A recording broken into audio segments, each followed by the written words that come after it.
والصلاة والسلام على رسوله اللهم ولك المن فضله الله لك الحمد حمدا دائما ولك الحمد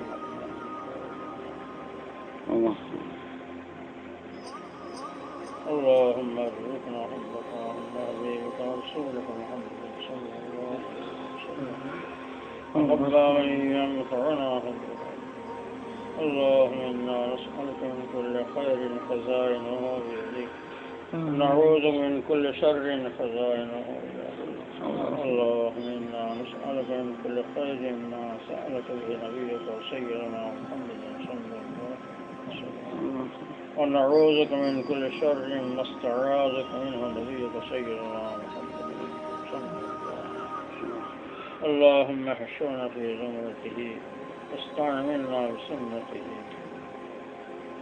واجعلنا من حزبها وتوفنا بالله الله رب السماوات والارض ورب العرش العظيم اللهم اكفني كل مهم من حيث شئت ومن اين شئت حسبي الله لديني حسبي الله لدنياي حسبي الله لما حسنني حسبي الله لمن كرمني بالسوء حسبي الله لمن حسدني حسبي الله لمن حسدني حسبي الله عند الموت حسبي الله عند المسألة والقبر حسبي الله عند الميزان حسبي الله عند الصراط حسبي الله لا إله إلا هو عليه توكلت وهو الله حسبي الله ونعم الوكيل يا حي يا قيوم برحمتك نستغيث اصلح لنا شأننا كله ولا تكلنا ولا تنزع منا شأننا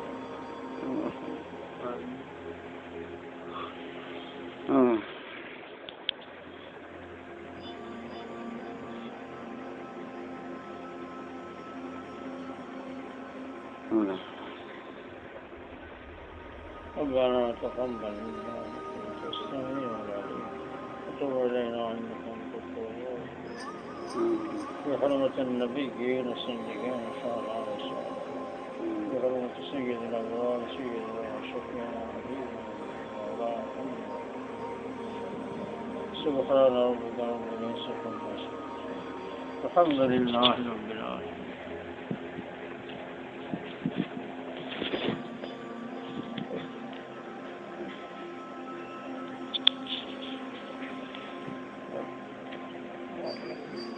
أستغفر الله لي وللعالمين.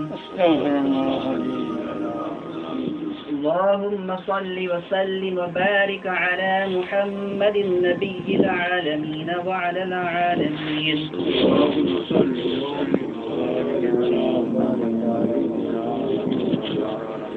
كلمة طيبة. لا إله إلا الله محمد رسول الله. لا إله إلا الله محمد رسول الله. كلمة الشهادة. أشهد أن لا إله إلا الله وحده لا شريك له. أشهد أن لا إله إلا الله وحده لا شريك له. وأشهد أن محمدا عبده ورسوله. وأشهد أن محمدا عبده ورسوله. إيمان مجمل. آمنت بالله كما هو بأسمائه. آمنت بالله كما هو بأسمائه وصفاته. وقبلت جميع أحكامه. وقبلت جميع أحكامه. إيمان مفصل.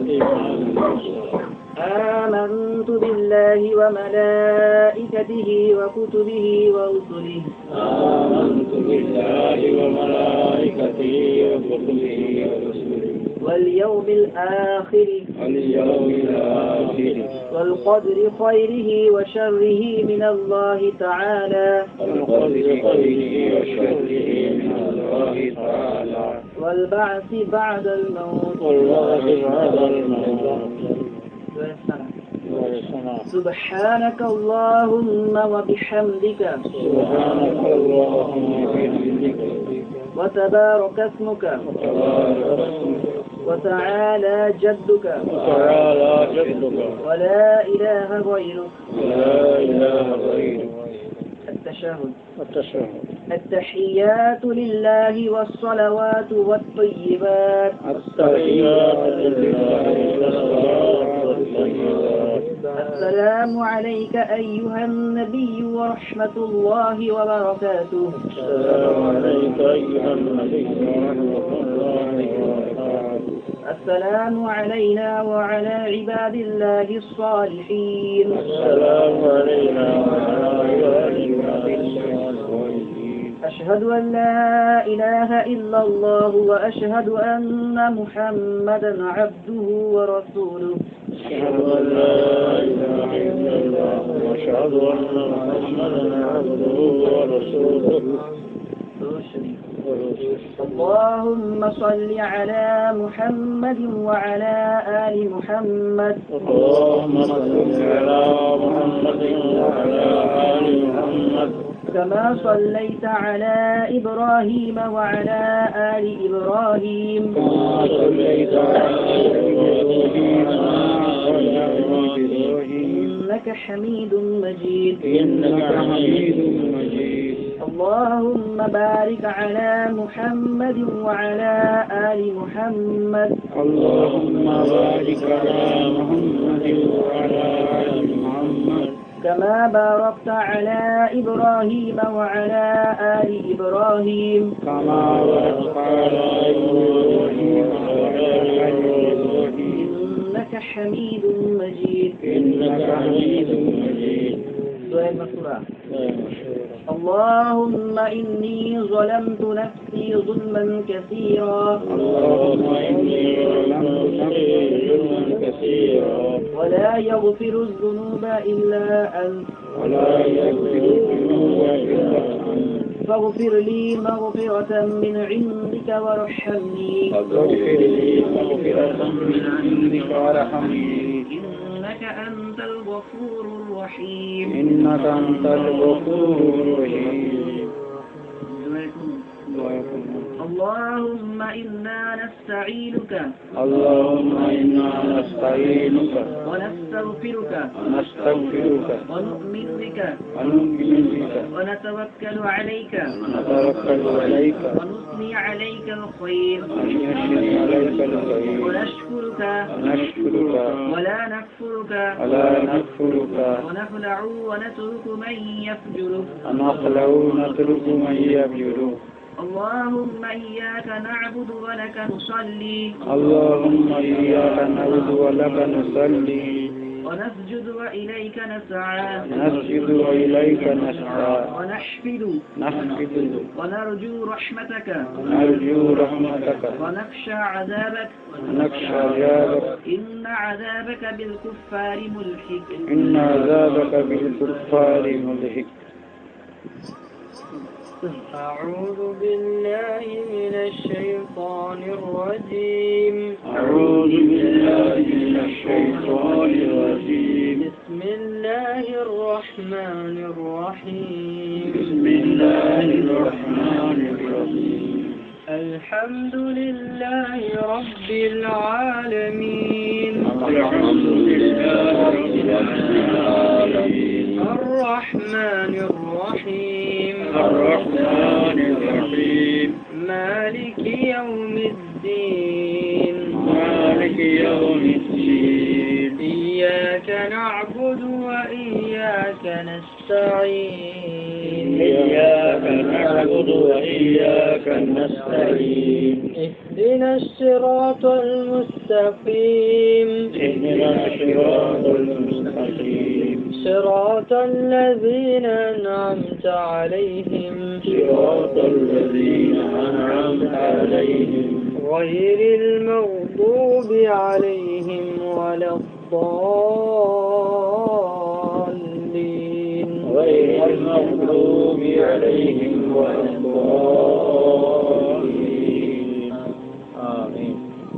بسم الله الرحمن الرحمن الرحيم بسم الله الرحمن الرحيم ألم تر كيف فعل ربك بأصحاب الفيل ألم تر كيف فعل ربك بأصحاب الفيل ألم يجعل كيدهم في تضليل ألم يجعل كيدهم في تضليل وأرسل عليهم طيرا أبابيل وأرسل عليهم طيرا أبابيل ترميهم بحجارة من سجيل ترميهم بحجارة من سجيل فجعلهم كعصف مأكول فجعلهم كعصف مأكول بسم الله الرحمن الرحيم بسم الله الرحمن الرحيم لإيلاف قريش لإيلاف قريش إيلافهم رحلة الشتاء والصيف إيلافهم رحلة الشتاء والصيف فليعبدوا رب هذا البيت فليعبدوا رب هذا البيت الذي أطعمهم من جوع الذي أكرمهم من جوع وآمنهم من خوف وآمنهم من خوف بسم الله الرحمن الرحيم بسم الله الرحمن الرحيم أرأيت الذي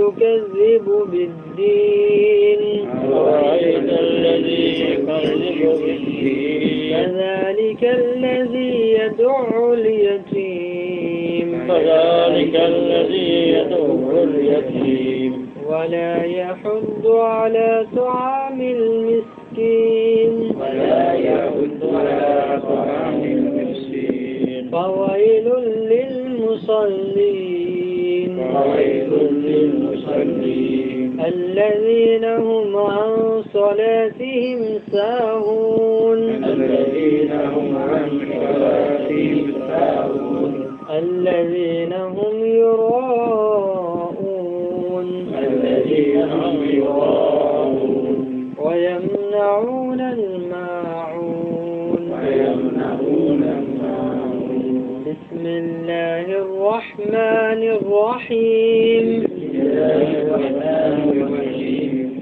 إنا أعطيناك الكوثر إنا أعطيناك الكوثر فصل لربك وانحر فصل لربك وانحر إن شانئك هو الأبتر إن شانئك هو الأبتر بسم الله الرحمن الرحيم بسم الله الرحمن الرحيم قل يا أيها الكافرون يا أيها الكافرون لا أعبد ما تعبدون لا أعبد ما تعبدون ولا أنتم عابدون ما أعبد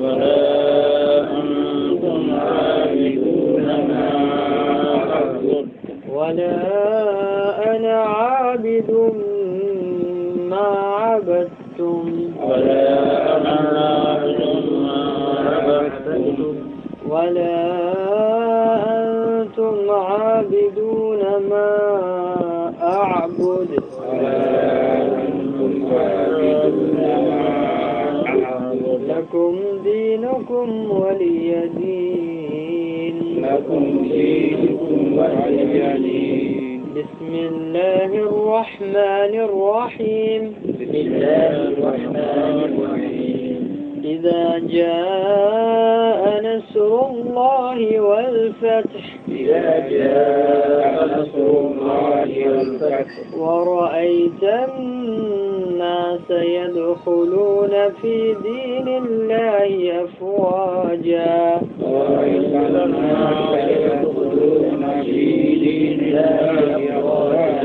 فسبح بحمد ربك واستغفره إنه كان توابا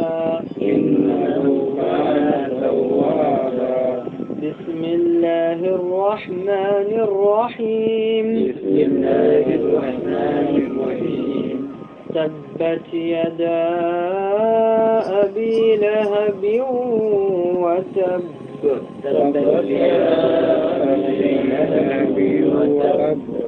ما أغنى عنه ماله وما كسب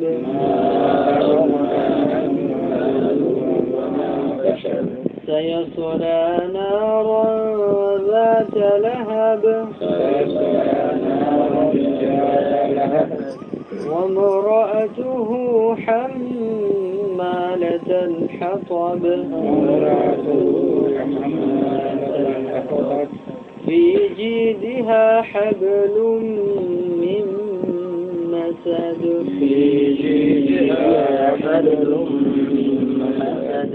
بسم الله الرحمن الرحيم قل أعوذ برب الفلق من شر ما خلق الرحمن الرحيم بسم الله الرحمن الرحيم قل هو الله أحد الله الصمد لم يلد ولم يولد ولم يكن له كفوا أحد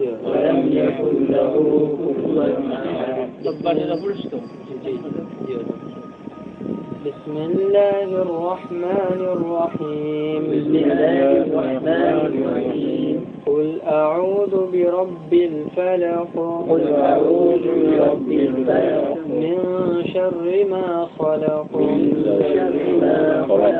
ومن شر غاسق إذا وقب ومن شر النفاثات في العقد ومن شر حاسد إذا حسد بسم الله الرحمن الرحيم قل أعوذ برب الناس ملك الناس إله الناس من شر الوسواس الخناس الذي يوسوس في صدور الناس من الجنة والناس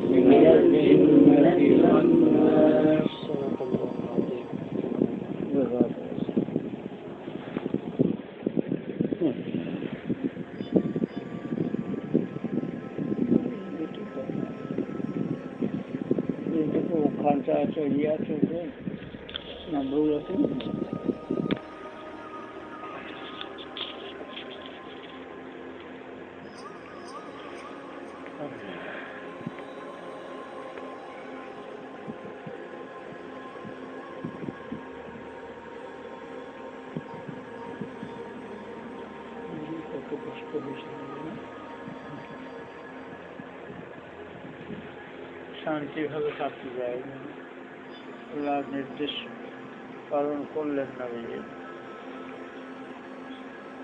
প্রথমে নিজের নিকটাত্মীয়দেরকে ওই যে কথা ছিলেন আল্লাহর সন্ধান সিদ্ধাবাদ দিতে বললেন, দিতে সফলতা দিলেন আল্লাহ। তুমি যে কেউ কেউ বললে এই কারণ ডেকেছে আমাদের, এই কথা বলবে বলে আমাদের আমাদের পরে পরকাল আছে, এখানে তার হুকুম পালন না করতে পারলে সেখানে তোমার জবাবদিহি করতে হবে, শাস্তি আছে। আবার এই কারণে গেছো,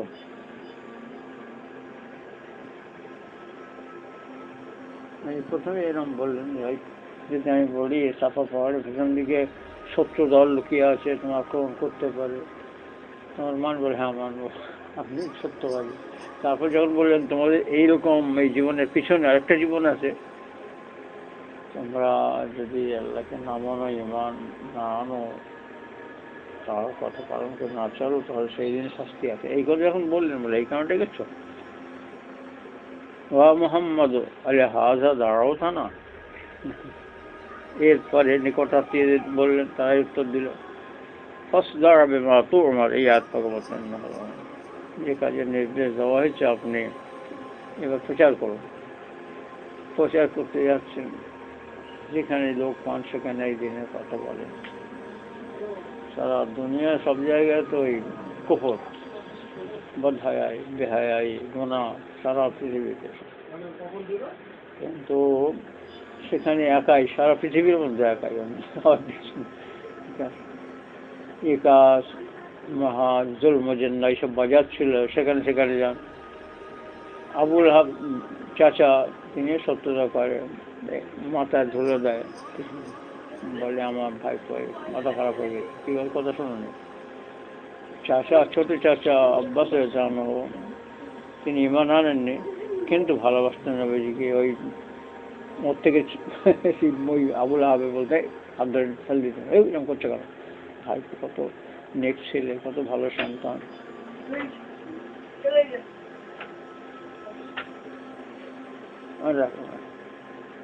এরকম করছে কেন? অনেক মানুষ শুনতো, অনেক মানুষ শুনতো না, বলে যেত। ওখান থেকে নিরাশ হয়ে তাইফে গেলে সেখানে কত শাস্তি পেলেন।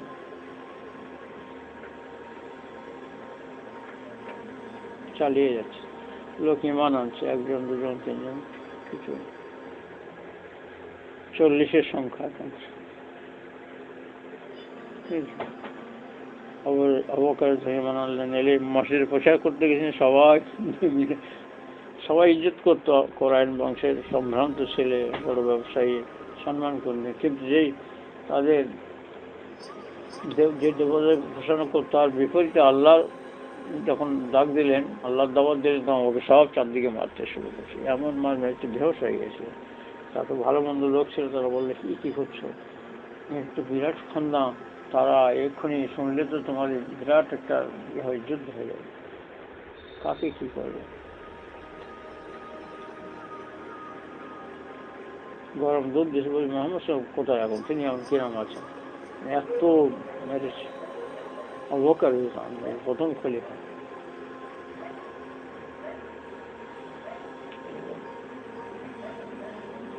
একটা এরকম ছোট ঘর, আর কামরা যেটা একটা ছোট ঘর ছিল, সেখানে এইরকম দিনের কথা আলোচনা শেখাতেন ওই সাহেব।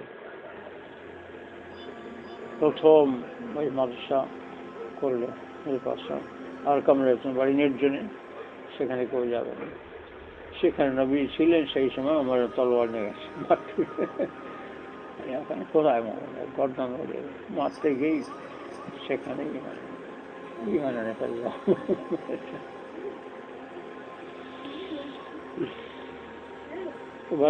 এবার যখন এসে খাবার সকলে নিয়ে এসে, তার কার ক্ষমতা হলো না কিছু বলা। আমার ঠকা দিচ্ছে, কে বলে আমি আমার হাতে তলোয়ার। নবীজি নিজে উঠে গেছেন, বল কি বলতেছো, তুমি এখনো এইরকম থাকবে? বাস পাল্টে গেছে। সাহাবাজ সব ভয় হচ্ছে, কিন্তু ভয় কিছু নেই, যে নবী ওর হাতে তলোয়ার, নবী যাচ্ছেন উঠে। আমাদের তোমার আর কতদিন তুমি এই পদে থাকবে, কোথায় তলোয়ার কোথায় কি পাল্টে।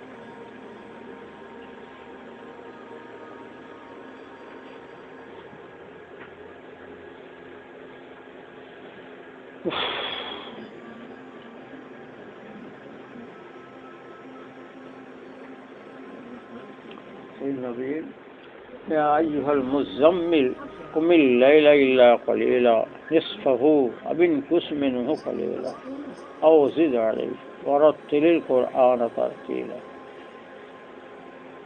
إنا سنلقي عليك قولا ثقيلا إن ناشئة الليل هي أشد وطئا وأقوم قيلا إن لك في النهار سبحا طويلا واذكر اسم ربك وتبتل إليه تبتيلا رب المشرق والمغرب لا إله إلا هو فاتخذه وكيلا واصبر على ما يقولون واهجرهم هجرا جميلا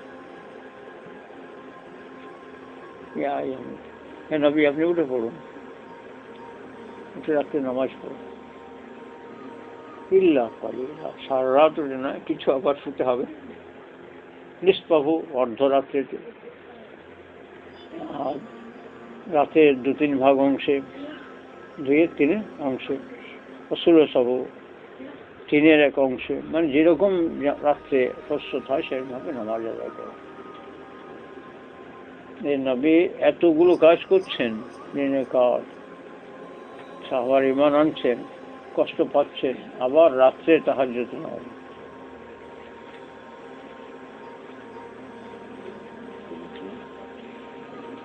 আবার একটু ঘুমাবেন, শরীরকে একটু ঘুমেন।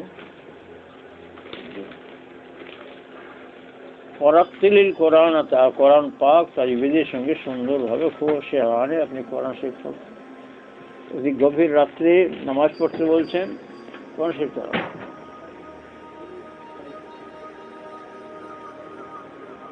ইন্নাকা ফিন নাহারি সাবহান তাবিলা, আপনার জন্য দিনের বেলায় খুব লম্বা তসবিহ পড়ো।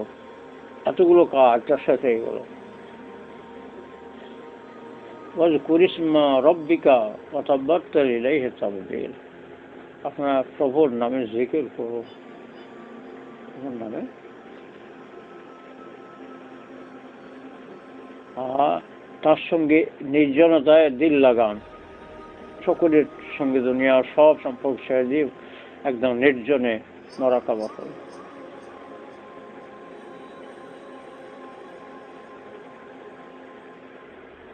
সারা দুনিয়ায় ইসলামের দাওয়াত কিভাবে যাবে তার ব্যবস্থা করে সব বাদশাদের নামে চিঠি দিয়ে দাওয়াত দিয়ে সব।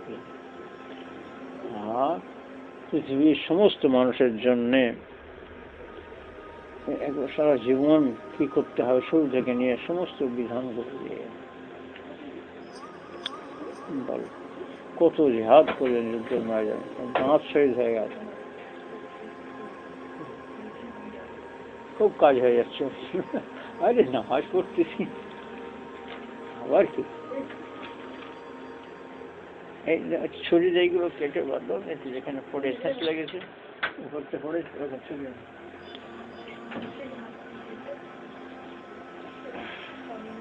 বাঁধলো, ছুরিটা দিকে তাহাজ্জুদ করতে বলছিল। আল্লাহ করিস না রব্বিকা, আপনার প্রভুর নাম وقت مشکل نہ ملے کنم خاطر خضرا تسلی میدہم اللہ اللہ مثل هیچ شیر استنام شیر و شکر می شود جانم تمام. از کسی پوچھے دے پکا ہے جی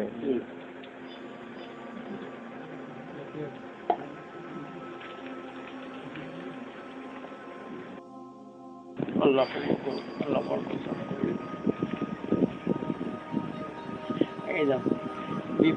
বিবাহ করার পদ্ধতি এটা পড়েছে মনে হয় নাকি? ইসলামের শরীয়ত বিবাহ দুজন সাক্ষীর সামনে দুটি বাক্যের দ্বারা সম্পন্ন হয়ে যায়। একটি বাক্য হবে যেমন প্রস্তাব সূচক, আর অন্যটি হবে সমর্থন সূচক। এটা হয়ে গেল, বিয়ে হয়ে গেল। এটা কোথায় আছে দেখো, মেয়ে লোকদের যেতে হবে বুক খুলে পিঠ খুলে, বুঝেছ, গহনা পরে পাতলা জামা গায়ে সব পুরুষরা দেখবে, আর বেড়ে ছেলেদের হাতে এই পর্যন্ত জামা থাকবে। এটা আছে কেন? একটা বাড়ি ভাড়া করে খাওয়াতে হবে, সেই আছে কিন্তু একটাও আছে দেখো।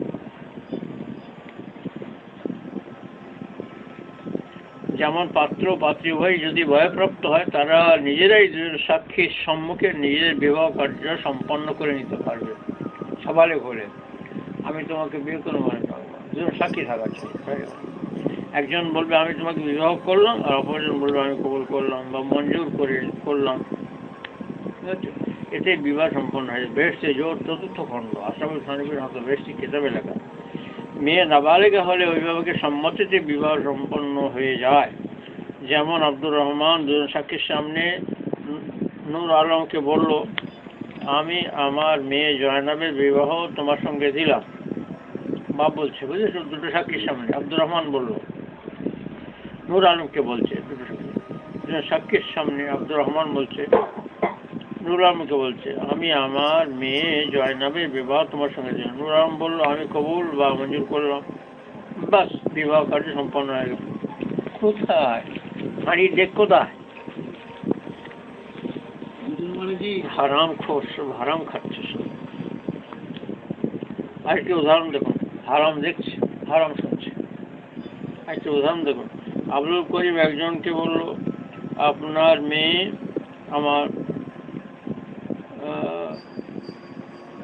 মেয়ে ফাতেমার সঙ্গে আমার বিবাহ করিয়ে দিন। আব্দুল করিম একজনকে বলল, আপনার মেয়ে ফাতেমার সঙ্গে আমার বিবাহ। লোকটি বলল, আমি তার বিবাহ তোমার সঙ্গে করে দিলাম। এতেই বিবাহ কার্য সম্পন্ন হয়ে গেল। এবার আমি কবুল করলাম। এ কথা আব্দুল করিম বলুক আর না বলুক, বিবাহ সম্পন্ন হয়ে গেল। কত সহজ। যদি কেউ নিজের বিবাহ নিজেই না করে অপর একজন লোককে বলল, আমার বিবাহ কারোর সঙ্গে করিয়ে দিন, অথবা বলল অমুকের সঙ্গে আমার বিবাহ করিয়ে দিন, তখন সেই ভারপ্রাপ্ত ব্যক্তি বা উকিল দুজন সাক্ষীর সামনে একজনের সঙ্গে তার বিবাহ দিল। এতে বিবাহ সিদ্ধ হয়। বেহেশতে জোর চতুর্থ খণ্ড।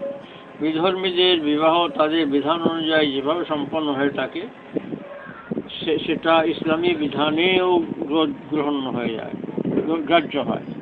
যেমন কোনো বিধর্মী স্বামী স্ত্রী যদি ইসলাম ধর্ম গ্রহণ করে, তাহলে তাদের বিবাহ বহাল থাকবে। ইসলামী বিধান অনুযায়ী তাদের পুনর্বার বিবাহ দিতে হবে না। বিবাহের সাক্ষী থাকে মুসলমান, স্বাধীন অর্থাৎ ক্রীতদাস নয়, বয়সপ্রাপ্ত, বুদ্ধিমান, পাগল নয়, পুরুষ মানুষ হওয়া অবশ্য কর্তব্য, অথবা ওইরূপ একজন পুরুষ লোক ও দুইজন মহিলা হলেও চলবে। সাক্ষীগণ বিবাহের প্রস্তাব সমর্থন, সূচক ইজাব কবুল, বাক্য দেয়। সেও কানে যদি শোনে তবে বিবাহ সম্পন্ন হবে, নতুবা নয়। প্রস্তাবটা শুনতে হবে দুজন সাক্ষীর। সাক্ষীগণ বিবাহের প্রস্তাব ও সমর্থন, সূচক ইজাব কবুল, বাক্য দেয়। সেও কানে যদি শোনে তবে বিবাহ সম্পন্ন হবে। একটা পোকা দেখছো, একটা ছোট্ট পোকা দেখো, কার চোখ আছে, ওর কোথায় ওর মাথা দেখো, কোথায় ওর নাড়ি, কোথায় ওর পা, কোথায় খায়, দেখতে পাচ্ছ, কোথায় পা। নিয়ে এসছো, নিয়ে চলে এসছো। ছেড়ে পড়ছিল, নামাজ পড়ে পড়ছিল তোমাকে নেওয়ার জন্য। বিস্কুট ভেঙে দিয়েছো না, হুজুর নেই করে। خطبة النكاح. الحمد لله نحمده ونستعينه ونستغفره ونعوذ بالله من شرور أنفسنا ومن سيئات أعمالنا. من يهد الله فلا مضل له ومن يضلل فلا هادي له. وأشهد أن لا إله إلا الله وأشهد أن محمدا عبده ورسوله.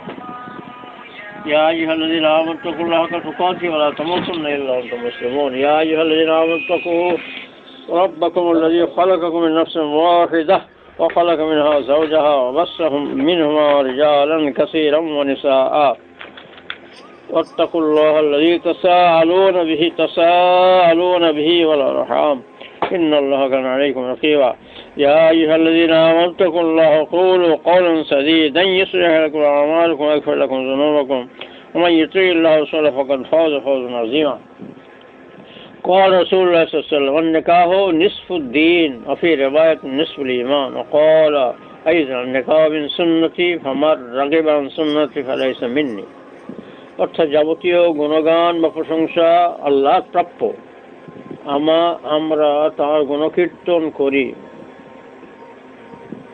তার নিকট সাহায্য প্রার্থনা করি। এখানে আমরা একটা কালির কলমা ছিল,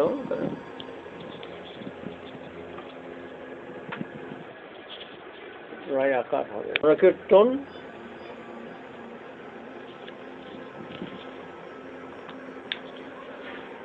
করি, তার নিকটে সাহায্য ভিক্ষা চাই, তার নিকটে ক্ষমা প্রার্থনা করি। আমাদের রিপোর্ট দুষ্টামি থেকে এবং আমাদের দুষ্ট কর্ম থেকে বাঁচার জন্য আমরা আল্লাহ শরণার্থী হই। রিপোর্ট দুষ্টামি থেকে এবং আমাদের দুষ্ট কর্ম থেকে বাঁচার জন্য আমরা আল্লাহ শরণার্থী হই। যাকে আল্লাহ হেদায়েত দান অর্থাৎ সুপথে পরিচালিত করেন তাকে কেউ বিভ্রান্ত করতে পারে না, এবং যাকে তিনি বিভ্রান্ত করেন তাকে কেউ হেদায়েত করতে পারে না। আমি সাক্ষ্য দিচ্ছি, আল্লাহ মানুষকে বিবেক দান করেছেন যে ন্যায় অন্যায় ভালো মন্দ বুঝতে পারে। তার সামনে মিষ্টান্নের হাঁড়ি যদি ধরা হয় সে আনন্দে ধরে নেবে, কিন্তু যদি তার সামনে মলমূত্রের হাঁড়ি ধরা হয় তা সে ধরবে না, ঘৃণাভাবে তফাতে সরে দাঁড়াবে। সুতরাং যে মানুষের মধ্যে বিবেক আছে সে যদি স্বেচ্ছায় অন্যায় পথ অবলম্বন করে তাকে আল্লাহ সুফল দেখাবেন না, এবং তার বিবেককে এখানে প্রয়োগ না করার জন্য এটা আল্লাহর দণ্ড যে তিনি তাকে আর সুপথ দেখাবেন না। তখন ওই দণ্ডপ্রাপ্ত মানুষকে কেউ আর সুপথে নিয়ে যেতে পারবে না। তাই বলা হয়েছে যাকে আল্লাহ বিভ্রান্ত পথভ্রষ্ট করবেন তাকে কেউ সুপথ দেখাতে পারবে না। আমি সাক্ষ্য দিচ্ছি বা ঘোষণা করছি যে আল্লাহ ব্যতীত উপাস্য প্রভু কেউ নয়, এবং আরও সাক্ষ্য দিচ্ছি যে মুহাম্মদ আল্লাহর দাস ও রসুল দূত। হে ইমানদারগণ, তোমরা আল্লাহকে ভয় করো আর তাঁর উপযোগী ভয়, অর্থাৎ যেমন ভয় তাকে করতে হয়। তোমরা মুসলমান না হয়ে খবরদার মরো না। হে মানব মণ্ডলী, ভয় করো তোমাদের প্রভুকে, যিনি তোমাদেরকে একই জীব থেকে পয়দা করেছেন এবং তার থেকে তার পত্নীকে অর্ধাঙ্গিনীকে পয়দা করেছেন এবং তাদের উভয় থেকে বহু সংখ্যক নরনারীকে ছড়িয়ে দিয়েছেন।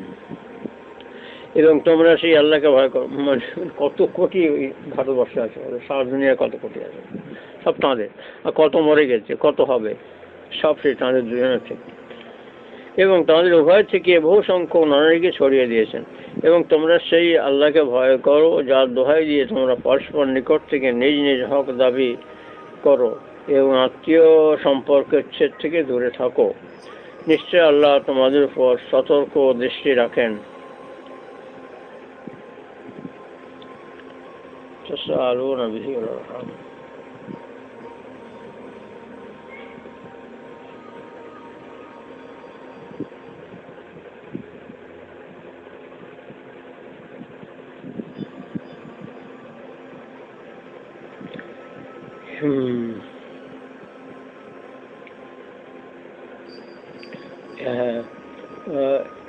সেই আল্লাহকে ভয় করো যার দোহাই দিয়ে তোমরা পরস্পরের নিকট থেকে নিজ নিজ হক দাবি করো এবং আত্মীয় সম্পর্কের ছেদ থেকে দূরে থাকো। নিশ্চয় আল্লাহ তোমাদের উপর সতর্ক দৃষ্টি রাখেন। হে বান্দাগণ, তোমরা আল্লাহকে ভয় করো এবং সঠিক কথা বলো।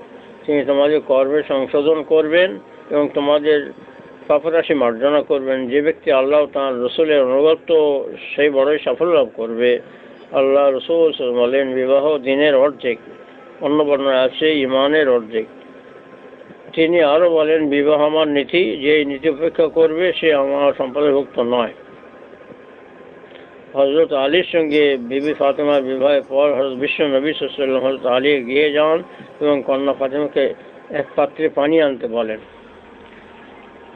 তিনি পানি আনলেন, হযরত মুহাম্মদ সাল্লাল্লাহু আলাইহি ওয়াসাল্লাম তাতে কুল্লি নিক্ষেপ করলেন এবং বিবি ফাতেমাকে বললেন, এদিকে ঘোরো।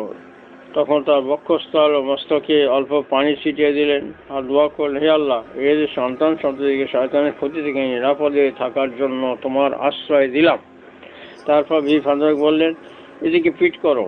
তারপর তাঁর দুই কাঁধের মাঝখানে ওই পানি ছিটিয়ে দিয়ে এইভাবে দোয়া করলেন। তারপর হযরত আলীকেও পানি আনতে বললেন এবং তার মাথা ও বুকে ওইভাবে পানি ছিটা দিয়ে অনুরূপ দোয়া করলেন। তবে হযরত আলীর কাঁধে পানি ছড়ালেন না। বর কনে উভয়কে ডেকে এইরূপ আমল বরকতের জন্য করতে পারা যায়। আরেকটি বর্ণনায় পাওয়া যায়, বিবাহের দিনে ঈশার নামাজের পর আলীর গৃহে হযরত বিশ্ব নবী সাল্লাল্লাহু আলাইহি ওয়াসাল্লাম যান এবং পানি ভরা পাত্রে স্বীয় মুখের লালা নিক্ষেপ করেন এবং সূরা ফালাক সূরা নাস পাঠ করেন। তারপর দোয়া করলেন। তারপর হযরত আলী এবং ফাতেমাকে পরপর ওই পানি পান করতে এবং ওযু করতে আদেশ করেন। তারপর দোয়া করেন জামাত ও কন্যার মধ্যে মহব্বত পয়দা হওয়ার জন্য, সন্তান সন্ততির বরকতের জন্য এবং তাদের সৌভাগ্য লাভের জন্য। যদি কারোর জামাই বাড়ির নিকটে হয় তাহলে এরূপ বরকতের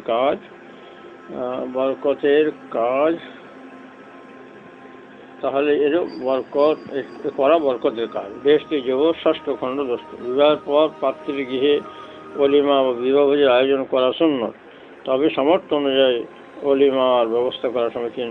বেশি বাড়াবাড়ি করা কোনো মতেই সমীচীন। কিন্তু কোথায় এখানে বরযাত্রীর কথা নেই।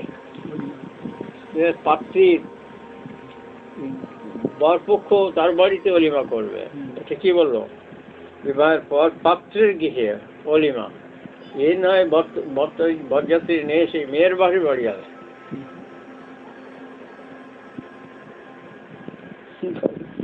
ওসব বাধ্য বলবে, ওসব বাধ্য কি সব রাখবে, কব্বরে কিনে যাবে।